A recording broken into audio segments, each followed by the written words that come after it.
Welcome to With Honors, the podcast for Harding University's honors program. Our guest today is Brother Joe Faith, soon to be Dr. Joe Faith, defending his dissertation in just a couple weeks.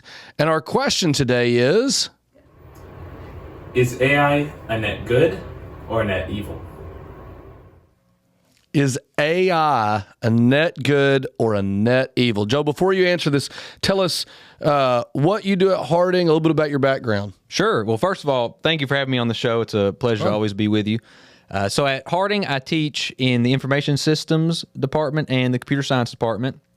I'm an assistant professor, and I'm the one who created and launched the new AI program, which is housed in the Computer Science Department. So I'm about to get my dissertation, or my doctorate. It's a Doctor of Engineering in AI and ML at George Washington. What's ML? Machine learning. That's AI. Yes, sir. It's a subdiscipline. Okay. All right. Mm-hmm. Which that question is very deep because when you say AI, the question is, well, what type of AI? Well, see, this is how honor students are. They're very deep. They ask very good questions, and we expect the guests on this podcast to give pithy and simple answers to hard questions. So that's why we brought you in. Sure. So, all right. So tell us what AI is. Well, if we want to... We all think we know. Sure, right. Well, if we want to be academic about it, which I suppose you and I would. Oh, always. I mean, we are academic. AI is really the field of study of creating software that mimics human behavior. If you want just a general definition, that would be it. Emeritus Professor John McCarthy was the one that kind of coined that general definition. And really, AI is an umbrella term. So there's fields of study within that. So like computer vision, machine learning. Computer vision is like a computer has a camera on it and it learns to recognize the things in the picture it's seeing? Sure, like image segmentation, identifying objects. You know, and you could also do that in video as well. Yep. They're not very good at that, so that's why we have those things where it's trying to test if we're a human, how many of these are a bicycle or whatever, right?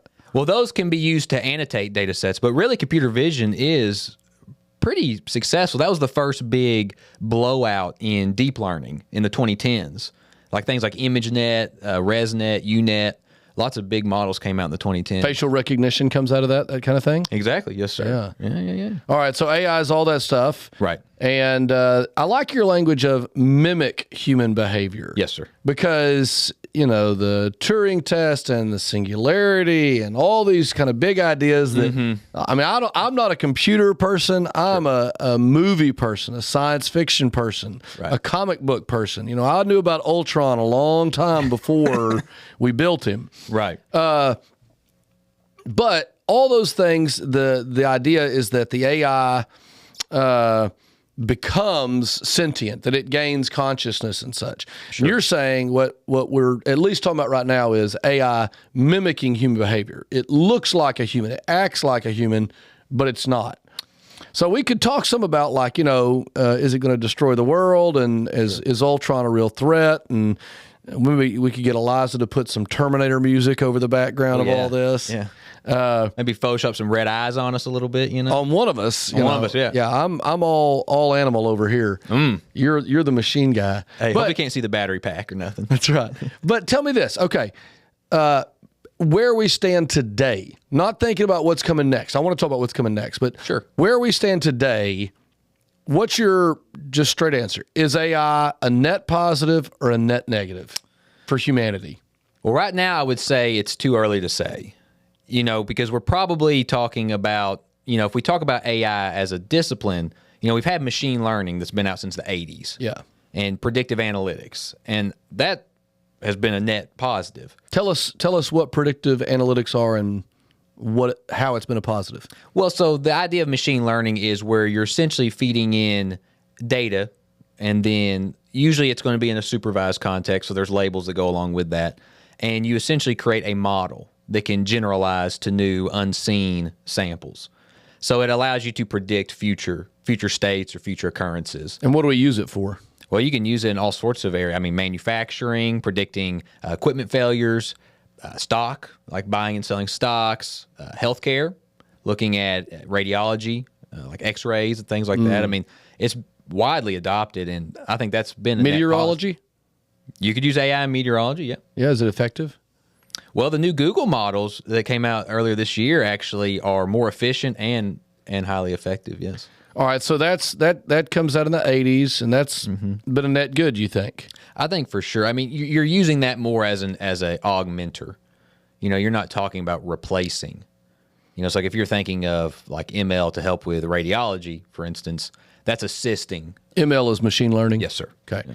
It's like talking to a military man. Everything has a Everything has an jargon, acronym. Yeah. Okay. So, but... You're probably asking about generative AI, though. Well, I'm asking about, we're asking the students question here. I think that one thing that's helpful is to say, what do we mean by AI? That's always a great kind of first thing. Right. Because, I do like my car being cheaper because it's built by robots instead of by people. On the other hand, I hate the loss of manufacturing jobs. Right. So, right. It feels like it's a balancing thing. It is, and generative AI has been an explosion. Really. Tell us what let's imagine that, like, the students are all very smart, but let's imagine that there are people like me listening to this. What is generative AI as opposed to just machine learning? So machine learning is going to predict an outcome, typically. So that's very constrained to the problem set. But if we're talking about generative AI, you're allowing more of a probabilistic nature into the model. So when we think about a large language model, that's really a statistical, if we want to be very general, a word predictor, right? So you're allowing a model to generate new content. So classically, that would be like text or creating an image for you or video.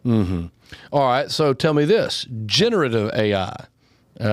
Most of us have had experience with ChatGPT or Google Gemini or some of these other things. Has it been a net? And don't say it's too early to tell. Like, we got to evaluate every step of the way. Sure. Has it been a net positive or a net negative? I would say it has been a net positive, but we are in the early stages. So there's been a lot of falling down, picking ourselves back up. Like with any technology, there's a lot of promise, but we're also having to adapt and learn. I think society is going to change, the social contract. How we organize ourselves. I think all those things will change, and we're still trying to figure out what's the best way to utilize this technology and in what ways do we want to implement potential automation, and are there some fields where we would rather avoid that? Tell me some places you're like, man, generative AI, ChatGPT, these things, this has been an unbelievable help. I'm so glad we've got it for blank. What I would say, at least from where I'm sitting, for the student's perspective and in education, I think it's been a really big success. Of course you can say, well, the students can cheat with it. Do cheat with it. A lot. Right. But they've always cheated. But so that's not a new thing. Okay. And humans, sadly, we will do what we're not supposed to do, and we'll find a way to do it. So that's, to me, not a new problem. It's a challenge. And I think where you get a lot of negativity on like a college campus is you have typically older faculty that don't typically want to reinvent themselves. And I think this is a coming of age story. We, in most industries, are going to have to reinvent what we do for this new age. The same models of the past will not work. And you know where we're going to lose something in doing that? I think in any sort of change, you do lose something. But I think there's a potential to gain something else as well. I don't think it has to be a zero-sum contest. I don't want to stick just in education, sure, because I'm thinking about the students who are listening may have a broader range of interests, but that's where we work. Right. What's the big positive in education that comes with text-based AI? Well, I think really, most people are probably not using just only text-based. Most models now are multimodal. Okay, yeah, that's right, yeah. But I would say, what I've seen is I've been able to build custom bots for my classes. So like if students have problems after hours, I have some AI that are trained on my own course materials. Students can have more capability for kind of personalized tutoring. I would like to say that the way I explain things is the best way, but that's not always the case for every learner. So that's helpful. I've also found that like in a programming context, once you teach students how to code, if it's more of an advanced class, you can really push things further than you can normally get in a 16-week format. What about if it's a class on like English literature and learning to write and express and communicate well as a person? You think it's helpful there too, or is it doesn't work as well there, but it's useful in the science and engineering field, so it balances out? Well, I think the early wins have for sure been STEM based. I mean, anything that is more quantitative, especially in the programming realm, has been helpful, especially in larger systems where you have lots of code. Getting efficiencies there can be really helpful. When we talk about English, you don't want to utilize generative AI too much because we've seen, and this has been shown in studies, that language has kind of collapsed toward the variety of words has decreased. Like you see this in publications because people are using these tools, and the model probabilistically will use certain words. So it's in effect changing the way we write. But if I think it's okay if you want to use AI for ideation.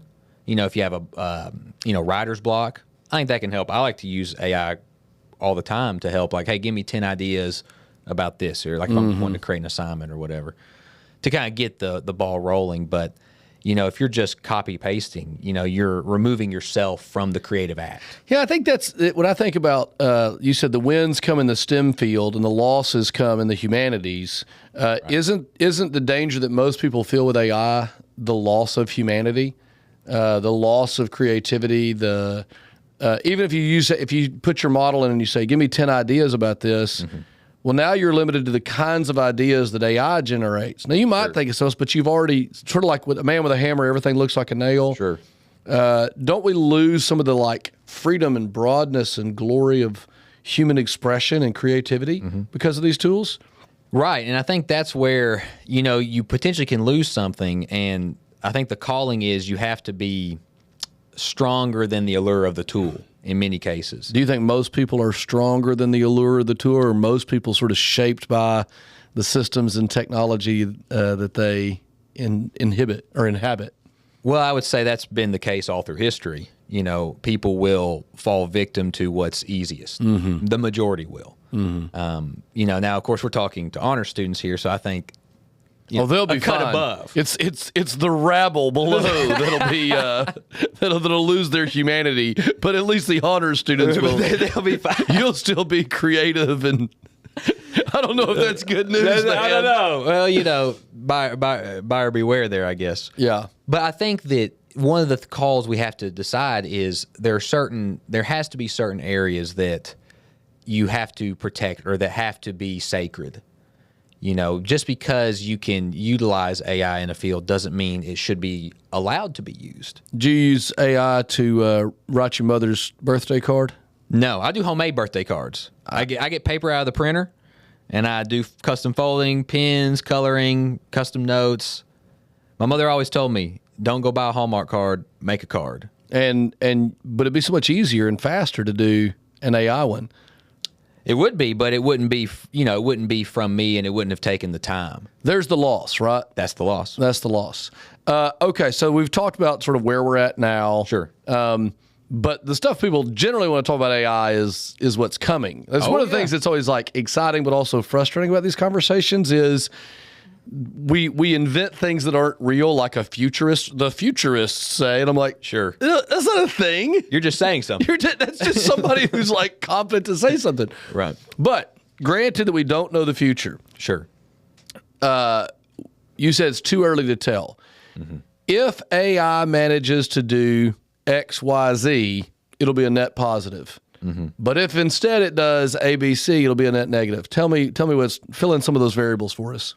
Right. Well, I think this year is going to be the year of the agent or autonomous work, and then I think next year will really be where we see a lot of embodied AI, in robotics. Tell us what agent I know what a robot is. Right. So agents would be where you're using AI to do tasks autonomously or semi-autonomously.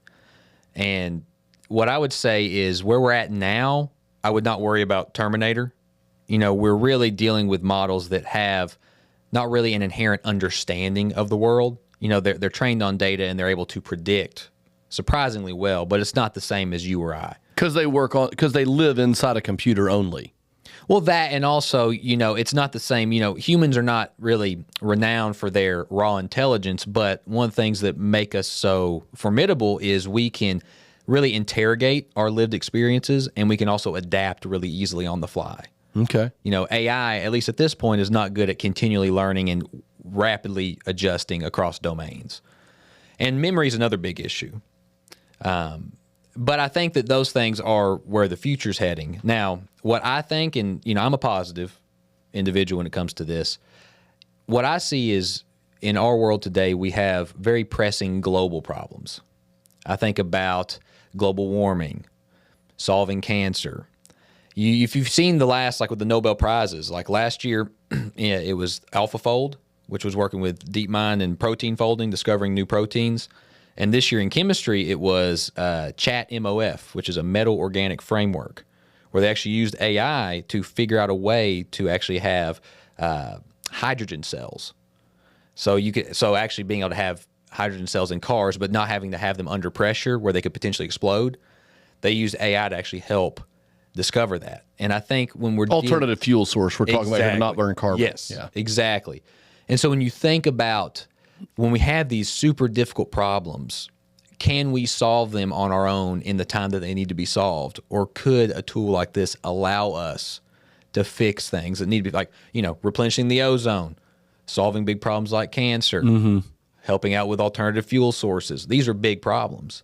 The problem space is so large, it's a needle in a very large haystack. Now, the downside, if we can't integrate in well, if we can't figure out how do we adjust how society is structured, are we going to slide down the rabbit hole of power concentrated in a few hands? Because I think that's a very real danger with this technology. Hasn't that been happening already? I mean, just with since the rise of the internet. Sure. If you can talk about money doing this, talk about influence, power.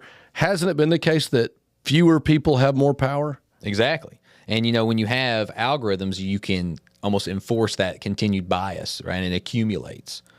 I think Anthropic had a really good post earlier this week, or maybe it was in the last, but talking about some suggestions for government. Should we redistribute through a tax some of the, income gained through these algorithms? Should we actually talk about the social contract changing? How much do individuals work? Should AI be banned from certain industries? I think these are all conversations we need to have now before it's too late. Because I think if you let the cat out of the bag, or if you open Pandora's box and just let things happen, it'll probably continue on the same trend that it's been on. Who would enforce that? Who would close the lid on Pandora's box for us here? Who's got that power? It'd have to be a governmental type of approach. Would it be? Here's what I worry about. Let's say that the U.S. government says we're not doing that. We're putting a stop on that. Does it the case that every competing government, rising power around the world, looks and says, "Great, open it up. Here's our chance to get ahead." Right. Or if China puts the lid on the box and says we're not going to do this, that the U.S. looks and says, "Here's our chance to." Like, does it have to be a government, or does it have to be all governments? It would probably have to be all, and that's the big thing too. It feels like a new age space race kind of feeling, especially between, like, if you want to just be very simple about it, the West versus like the U.S. especially versus China, and two different worldviews, two different ideas of how AI would be implemented. And of course, you don't want the other to get ahead, especially with already the early success of AI adoption in weapon systems and things like that. That it's very tough. You may want to stop, but maybe in some ways you feel like you can't. I read this book a while back, On the Edge by Nate Silver. It was about gambling and risk, and AI was one of the major topics in it because it's a risk, it's a gamble. And he kept talking about like AI destroying the world, or making the world, saving the world, whatever. And I kept finding myself being like, how would it do that though? How could it actually truly tear up the world? What's the answer?